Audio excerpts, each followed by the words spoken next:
অপরাধী যে তাকে যাতে বিচারের আওতায় হয়, সে কোন বাহিনীর সেটা যাতে দেখানো হয়। আমরা যারাই জনগণের উপরে এই হত্যাকাণ্ড চালিয়েছে, গুম করেছে, নির্যাতন করেছে এবং সরকারকে ফ্যাসিবাদী হতে সহায়তা করেছে, ক্ষমতায় থাকতে সহায়তা করেছে, তাদের সকলকে দ্রুত সময়ের মধ্যেই গ্রেফতার করতে হবে এবং বিচার নিশ্চিত করতে হবে। মিলিটারি সহ অন্যান্য বাহিনীর যারা এই জুলাই গণঅভ্যুত্থান সহ গুমের ঘটনায় যুক্ত, তাদেরকেও যাতে বিচারের আওতায় আনা হয়। কোনো বাহিনীর দেখে যাতে কেউ পার পেয়ে না যায়, সেটা আমাদের কাছে কিন্তু স্পষ্ট থাকতে হবে। প্রত্যাশা করি ন্যায় বিচার, যে এত মানুষ, এত আমাদের ভাই বোনেরা শহীদ হয়েছেন, আহত হয়েছেন, রক্ত দিয়েছেন, আমরা সকলেই ন্যায় বিচার পাব। এবং যারা এই হত্যাকাণ্ডের সাথে জড়িত, আওয়ামী লীগ, পুলিশ সহ যারা জড়িত, তারা বিচারের আওতায় আসবেন, তাদের শাস্তি হবে।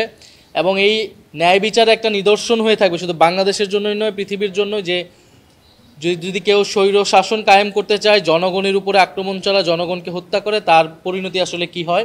দ্বিতীয়ত আমি বলেছি যে এখন পর্যন্ত ট্রাইব্যুনালে আমরা সন্তুষ্টি জ্ঞাপন করছি, বিচার চলছে, কিন্তু মামলা কিন্তু আরও অনেকগুলো, এটা কিন্তু মাত্র একটা মামলা। ট্রাইব্যুনালে অনেক মামলা রয়েছে এবং সাধারণ কোর্টে আরও অনেক মামলা রয়েছে, গুমের মামলা রয়েছে। ফলে এই বিচারটাকে সার্বিকভাবে দেখতে হবে। কারণ আমরা যেই সাধারণ কোর্টে যে মামলাগুলা, সেই মামলাগুলো সম্পর্কে কিন্তু আমরা তেমন ইতিবাচক কথা শুনতে পাচ্ছি না। শহীদ পরিবারদের সাথে যখন আমরা কথা বলি, অনেকে জামিন নিয়ে বের হয়ে যাওয়ার মতো ঘটনা ঘটতেছে, বা সরকারের সেটা নিয়ে প্ল্যান কি, এই বিষয়ে আমরা আসলে জানতে পারতেছি না। ফলে সেই মামলাগুলো যাতে যথাযথ গুরুত্ব সহকারে দেখা হয়, এইটা আমাদের আবেদন থাকবে।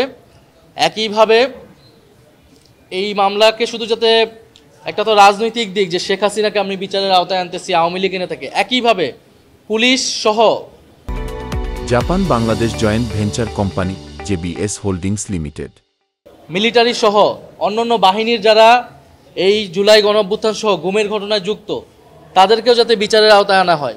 কোনো বাহিনীর দেখে যাতে কেউ পার পেয়ে না যায়, সেটা আমাদের কাছে কিন্তু স্পষ্ট থাকতে হবে। কারণ আমরা দেখেছি গুমের ঘটনায় অনেক অভিযোগ এসেছে, আমি নিজে অভিযোগ দিয়েছি, ডিজিএফআই যেসব অফিসাররা আমাকে তুলে নিয়ে গেছে বা হেনস্থা করা হয়েছে।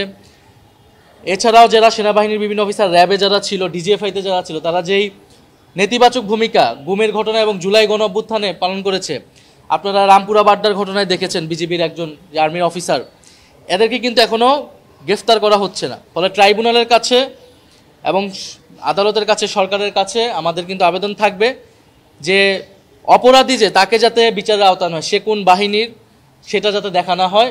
আমরা যারাই জনগণের উপরে এই হত্যাকাণ্ড চালিয়েছে, গুম করেছে, নির্যাতন করেছে এবং সরকারকে ফ্যাসিবাদী হতে সহায়তা করেছে, ক্ষমতায় থাকতে সহায়তা করেছে, তাদের সকলকে দ্রুত সময়ের মধ্যেই গ্রেফতার করতে হবে এবং বিচার নিশ্চিত করতে হবে।